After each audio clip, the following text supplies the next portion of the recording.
အတန်ကြားတဲ့သူတွေဖျားနဲ့ပဲတွားမယ်လို့ဘာလို့ခိုင်းတာလဲဆုံးဖြတ်ခိုင်းတာယောသန်ဖျားနဲ့တွားမယ်လို့ဆုံးဖြတ်တယ်ဒါဝိဒ်ဖျားနဲ့တွားမယ်လို့ဆုံးဖြတ်တယ်လက်ဆောင်တင်ဒီအစအဦး၌ငယ်တော်လဲနောက်၌အလွန်ကြီးပွားလိမ့်မည်ဖျားနဲ့တွားမယ်လို့ဆုံးဖြတ်တဲ့သူကအစအဦး၌ပါလေအလုတ်လေးကမဖြစ်စလောက်လေဒါများဖျားနဲ့သွားတယ်တဲ့အလုတ်တော့ကောင်းကောင်းမရှိတဲ့ကောင်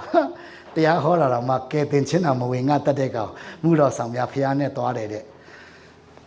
နောက်၌လာကြည့်အောင်နောက်3နှစ်5နှစ်မှလာကြည့်လိုက်အောင်ဟုတ်ဟာဟုတ်တယ်ဟာနောက်10နှစ်လာကြည့်အောင်ဟုတ်တယ်ဟာခင်ဗျားမြင်ရလိမ့်မယ်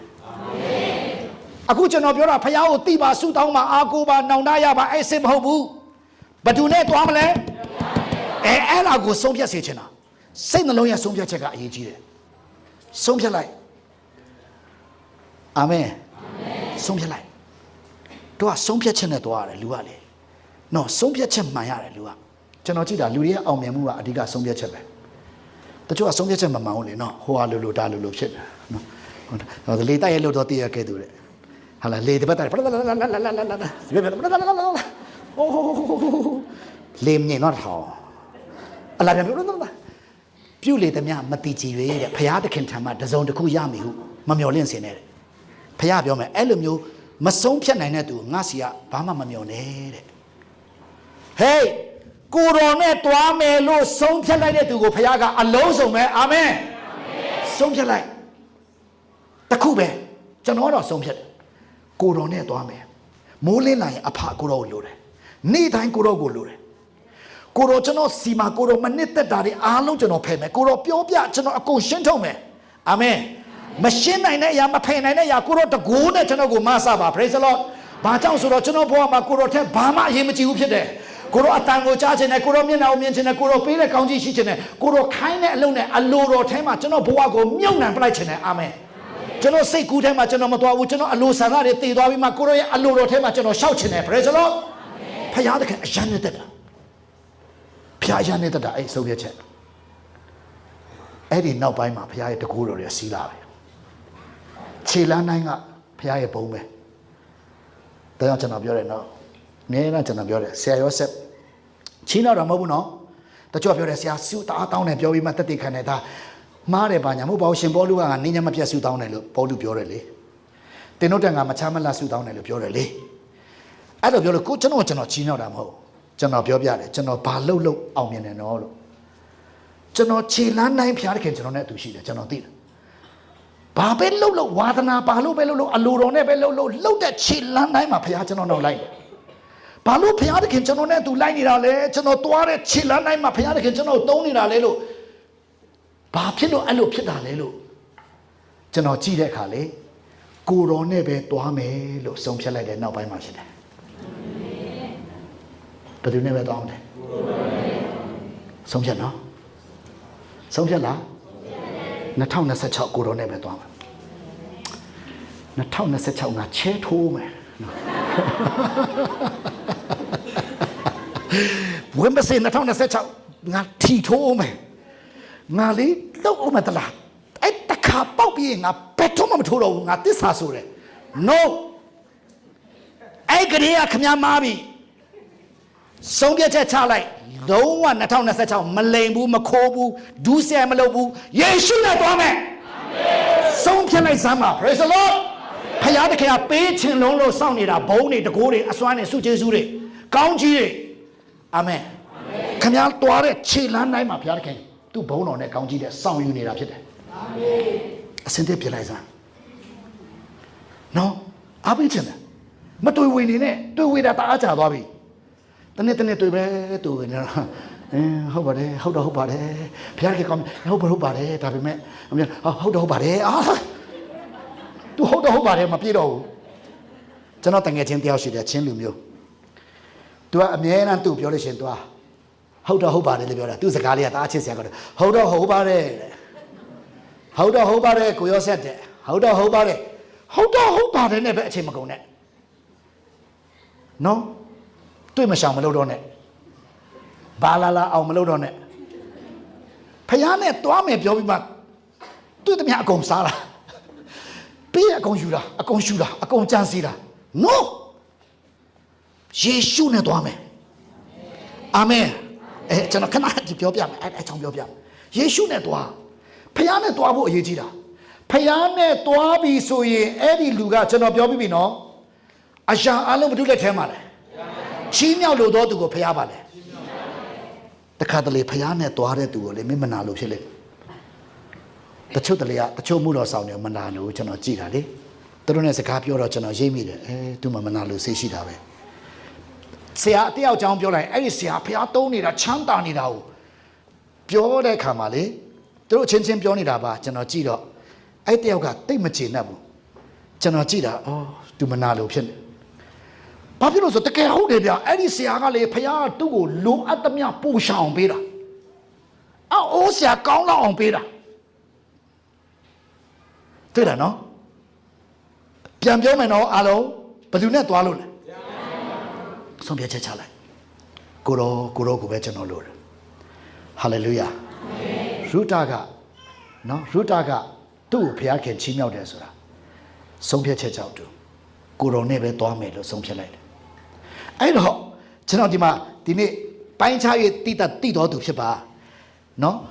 ဖျားနဲ့သွားမယ်လို့ဆုံးယေရှုခရစ်နောက်လိုက်တဲ့အုပ်စုတွေကြည့်လိုက်မနေ့ကလည်းကျွန်တော်လူငယ်တွေကိုအားပေးတယ်ယေရှုနောက်လိုက်တဲ့လူတွေလေကျမ်းစာထဲမှာ3000 5000ဆိုတဲ့စကားတွေတွေ့ရတယ်ဆိုတော့နေတဲ့လူအုပ်ကြီးဖြစ်မှာမဟုတ်နော်တခင်ရှုသွားနေတာတခင်ရှုကဒီလိုပုတ်ပြစ်ပေါ်နဲ့တရားမဟုတ်ဘူးတွားရင်းနဲ့တွေ့တဲ့များလူတွေကိုတရားဟောတဲ့တစ်ပင်တွေကိုဥပမာပေးပြီးဟောသွားတယ်နားလည်နိုင်တဲ့လူတွေ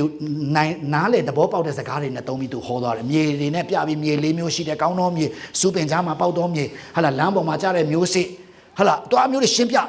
ငါဒီစပြည့်နယ်ပင်ဖြစ်တယ်မင်းတို့အခက်တွေဖြစ်တယ်အခက်ကအတီးတီးရမယ်မင်းတို့ကငါနဲ့သွားမှပဲအတီးတီးနိုင်မယ်နော်ငါ့ကိုမေ့ရင်မင်းတို့မရဘူးဖယားကိုမေ့လို့မရဘူးဆိုတာမျိုးငါ၌တီကြဆိုတာတွေ तू ဟောတာနော်ဖယားတကန်တီအဲ့လိုဝင်ကလူ3000 5000လိုက်နေတယ်ဆိုတော့နဲတဲ့လူအုံမဟုတ်ဘူးနော်အခုလိုစပီကာလည်းမရှိဘူးလေအခုလိုဟဲမလေးတစ်ခုတော့ရှိနေသွားလူလိုက်ရင်ကောင်းတယ်နော်ချက်တောင်းကြီးကမောင်တော့ဟုတ်ဝင်ကြတယ်နော်ဒါဆိုတော့ယေရှုအဲ့လိုပဲဟောတာဟောတော့တပည့်တော်တွေကအများကြီးဝိုင်းကူရတာယေရှုပြောတဲ့စကားကိုမရှင်းဘူးဆိုပြန်ရှင်းပြရတာတပည့်တော်တွေကခုနဟောတော့တာငါတို့မကြားလိုက်လို့ဘယ်လိုလဲကိုတော့ဟောပြီးသွားတာတပည့်တော်တွေကပြန်ရှင်းပြတာဒါအဲ့တော့အများယေရှုသွားတဲ့အချိန်မှာယေရှုနောက်လိုက်နေတဲ့သူတွေ5-6စုလောက်ကျွန်တော်တွေ့တယ်အမျိုးအစားခွဲရင်လေပထမဦးဆုံးယေရှုနောက်လိုက်တဲ့နံပါတ်1အမျိုးအစားကတော့နံပါတ်1ထားပေးမယ်နံပါတ်1အမျိုးအစားကတော့ဖယားနဲ့ပဲတွားမယ်ဆိုတဲ့အုပ်စုတပည့်တော်တွေဖယားပဲတော့ဖယားပဲသူတို့ကရိုးယေရှုနောက်လိုက်တာမဟုတ်ဘူးသူများပြောလို့လိုက်တာမဟုတ်သူတို့ငါးဖမ်းနေတာအချီးကျယ်စီးပွားရေးလုပ်နေတာနော်လေတွေနော်ဒါလေတစည်းဆိုတာဒီခေတ်နဲ့ပြောရင်တိန်းတောင်းချီနော်ငါးဖမ်းလေဆိုတာနဲတဲ့တန်ချင်းမဟုတ်ဘူးပိုက်တလက်ဆိုတာတိန်းရာချီနော်ပိုက်အလက်ပေါင်းများစွာမိသားပေါင်းများစွာအဲ့ဒီပိုက်တွေနဲ့ကြီးကျယ်ဘိုးဘေးကနေအမွေရပြီးမှတားသမီးထိအလုံးလုံးနေတဲ့စီးပွားရေးသမားတွေသူ့ရဲ့လေကိုလာငားတာငါမင်းလေခဏသုံးပြီးတရားဟောမယ်နော်တဲ့ရတယ်ကိုတော့ဟောပါတဲ့အတွေးခေါ်အဲ့လိုနော် philosophy တွေသူ့ရဲ့ယုံကြည်ချက်ခံယူချက်တွေအတွေးခေါ်တွေဒသနာတွေပြောနေတဲ့ကာလဆိုတော့ဒါကလည်းလူတယောက်သူ့ရဲ့အမြင်ကိုပြောဖို့ဖြစ်မှာတခင်ရှုတရားလာဟောတာဟောရင်နဲ့အောက်မှာတပည့်တော်တွေကပိုက်ဆေးနေတာငါမရလို့ကြည့်ပြီးဟောရင်ဟာသူဟောတဲ့စကားတိုးထိတာဟာအထက်မှာတန်လင်းနဲ့ထိုးသလိုပဲနော်အဲ့ဒါပြီးတော့မှရင်နဲ့ရမှာပိုက်ကွန်ရွှေ့လိုက်ငါအုပ်လိုက်ကိုတော်ရဲ့ညပဲငါဖမ်းရတာနေ့ဖမ်းရတာမဟုတ်ဘူးသွားအုပ်လိုက်ဟုတ်ကဲ့ကိုတော်ကျွန်တော်အုပ်လိုက်မယ်အုပ်လိုက်တာငါအများကြီးမိတယ်ဖျားဘုံကြီးပါစေတလောက်ဟောတဲ့တရားတလောက်ကောင်းပြီးမှအောပွေရပြုတ်တဲ့ဖျားဒါဖျားပဲလိုက်เสียအောင်အဘနဲ့လေကိုစွန့်ပြေး၍နောက်တော်တို့လိုက်လေဤရိုးလိုက်တာမဟုတ်ဘူးကြုံလို့လိုက်တာမဟုတ်ဘူးသူများလိုက်လို့လိုက်တာမဟုတ်ဘူးသူများအားပေးလို့လိုက်တာမဟုတ်ဘူးစံတော်ဝါလိုက်တာမဟုတ်ဘူးအလုတ်ကိုစွန့်ပြီးမှအလုတ်မရှိလို့လိုက်တာမဟုတ်ဘူးရှိတဲ့အလုတ်ကိုထားပြီးမှဆုံးဖြတ်ချက်နဲ့လိုက်တာအဲ့ဒါပြောတာဟာလေလုယာတင်းရဲ့ဆုံးဖြတ်ချက်လို့တဲ့တင်းရဲ့ဆုံးဖြတ်ချက်လို့တဲ့မတောက်ဘူးမစားဘူးမရှူမလုပ်ဘူးယေရှုနဲ့သွားမယ်အဲ့ဒါဖျားစောင့်နေတာ2026တင်ဖြစ်ပါစေကျွန်တော်တရားဟောတာအရန်အော်မိသွားရဲ့နားရှုပ်သွားရင်လည်းအထဲကနှလုံးအတိတ်ဘယ်ကိုစားလိုက်အာမင် သူတို့ကကြုံလို့လိုက်တာမဟုတ်ဘူးသူများပြောလို့ကောင်းလို့လိုက်တာမဟုတ်ဘူးအလုံးမရှိလို့မှုတော်ဆောင်နေတာမဟုတ်ဘူးအဘနဲ့လေကိုဗာလဲစွန့်တာအဖေတွားခွင့်တောင်းတယ်ဘိုးဘေးကနေရခဲ့တဲ့စီးပွားရေးနော်ကျွန်တော်တို့မိုက်ချလိုက်တားအောင်ပါဆိုလို့ဘိုးဘေးကနေရခဲ့တဲ့အမွေဥစ္စာတားသမီးတွေမြေးတွေကောင်းစားတာဒီတငါတယ်တငါဆိုတာကိုငါတော်များပြီးမှတရက်တပိတ်တာလို့ဟာပြောတာမဟုတ်ဘူးတခါမင်းပိတ်တာရာချီဟာလားအဖေခွင့်လို့အဖေကြားတယ်နော်ဒါမေရှိရပဲဒါခရစ်တော်ပဲဒါကယ်တင်ရှင်ပဲကောင်းကင်မြေကြီးကိုပိုင်တာသူပဲထာဝရသက်ပေးတာသူပဲအာမင်အဖေတားလိုက်သွားတော့မယ်အဖေကလည်းပြောတယ်ငါသားအခုလိုက်သွားတယ်မင်းတို့လည်းမကြည့်နဲ့လိုက် praise the lord မိဘကိုပုံကံပြီးထွက်သွားတာမဟုတ်ဘူးတာမယားကိုစွန့်ပစ်ပြီးထွက်သွားတာမဟုတ်ဘူးမိဘနဲ့သားသမီးနဲ့သဘောတူပြီးမှအဲ့ဒါတွေလှုပ်တွေထားပြီးမှယေရှုနောက်လိုက်လားအဲ့ဒါပြောတာဆုံးဖြတ်ချက်ဘာလဲကျွန်တော်တို့ကဖယားကိုကိုးကွယ်တာကြုံလို့နေထူးနေမြဘာဖြစ်လို့ညာဖြစ်လို့မဟုတ်ဘူးဆုံးဖြတ်ချက်နဲ့ယေရှုနဲ့သွားမယ်ယေရှုတင်တဲ့လုံးသားထဲမှာတင်နာမှာတင်တဲ့သူရှိလားရှိတယ်ဆုံးဖြတ်ချက်နဲ့သွားကိုတော်ဘုန်းကြီးပါစေဆုံးဖြတ်ပြီးပြီမကောင်းတဲ့ဘိုင်းကိုဆုံးဖြတ်တာမဟုတ်ဘူးအကောင်းဆုံးဖယားကိုရွေးယူတာယေရှုနောက်လိုက်သွားတော့လေယေရှုကလေမျက်စိကန်းတဲ့သူကဒါဝိရဲ့သားတော်ကိုတော်ကျွန်တော်ကဲပါအသက်က40မျက်စိမြင်ချင်းတာလူတွေကဟောက်တယ်ဟေးမအောင်နဲ့တဲ့တောင်စားတိတ်နေဒါဝိရဲ့သားတော်ပို့ဩတယ်ခေါ်လာခဲ့တယ်ယေရှုရသွားတယ်ခေါ်လာခဲ့မျက်စိကိုတိုးလိုက်ပြန်မြင်တာတပည့်တော်တွေကအရှောင်းဝမ်းတာလိုက်တာတော့မှန်ပြီကွာနော်ကြည်စောအသက်40ဒီမွေးကလေးကမျက်စိကန်းတဲ့လူကိုမြင်စေတဲ့ယေရှုဟိုမှာကြောကုန်းနေတဲ့သူ18နှစ်ကျမ်းမာရေပြင်းတာဆွဲတဲ့သူကျမ်းမာအနာယောဂကိုပိန်6အမီနာမပြလို့မရတဲ့ယောဂတွေကျမ်းမာဝမ်းတာတာတပည့်တော်တွေဖျားကောင်းလိုက်တာဒါပေမဲ့တခါတလေဖျားနဲ့တွားတယ်ဆိုပေမဲ့လည်းဇင်းလုံးချောတော့ပဲရှိမလဲမဟုတ်လားဆရာနဲ့နေတယ်တဲ့ဆရာနဲ့အမှုတော်ဆောင်တယ်ဆရာဦးရောဆက်နဲ့နေတယ်ဆိုကြတဲ့ကတော့ဆရာရဲ့နော်ဆုံးမချင်းတွင်တင်ချင်းစူးဆဲချင်းနဲ့ခံရတာပေါ့ခံရတာပေါ့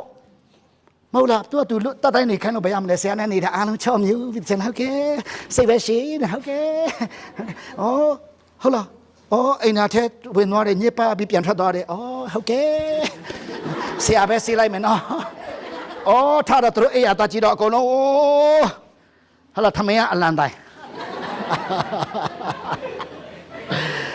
ဟုတ်လားအိုးသူတို့ထမင်းပကမိဖို့ကြောင့်တော့ကြည့်တော့အလားခွဲတယ်ခွေးတယ်ဝက်တယ်ကြက်တယ်ကလောင်ကလောင်ကလောင်အိုးတခါတည်းမိဖို့ကြောင့်မဟုတ်ဘဲနဲ့မိဖို့ပလောင်ကလောင်ကလောင်ကလောင်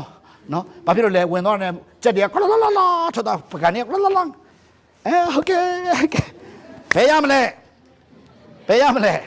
နော်ဘယ်ရမလဲဆရာနဲ့နေပါတယ်ဆိုမှအဲ့ဒီအကျင့်တွေကိုပြင်ရတာပေါ့ဟေးနော်ကဲဆရာမောက်ခေါ်ပြီလားဆရာမတာဝန်လဲဒီဝင်းကြီးကမနေ့ကျရင်တတ်နေရကျွန်တော်လမ်းလျှောက်သွားရဲ့အင်ဂျင်ဝိုင်တစ်ခွက်စိုက်ခဲ့ကျွန်တော်ဟိုချက်သားလားအင်ဂျင်ဝိုင်နဲ့ဟိုမှာကြာနေတာကျွန်တော်တို့ပြတယ်ဒီမှာအင်ဂျင်ဝိုင်နေမတွေ့ဘူးလားကဲသွားဆက်ပြသွားယူဘရယူတိုက်ကျွန်တော်သွားတဲ့နေရာမှာညစ်ပတ်တာကျွန်တော်မကြိုက်ဘူးဒါကျွန်တော်ဝင်းထဲမှာတိုက်အဲ့တော့ဆရာရဲ့မနေ့ကတော့ခရစ်စမတ်အတွက်လူငယ်အစီအစဉ်အတွက်စက်သားလာပို့တဲ့3ဘိန်းကနေအင်ဂျင်ဝိုင်ကြခဲ့တာလေအဲ့တော့ကျွန်တော်မှာတယ်မင်းတို့တကားဆောင်တဲ့သူအမြဲတမ်းစီကံချက်စီကံမှုဘာလဲဆရာ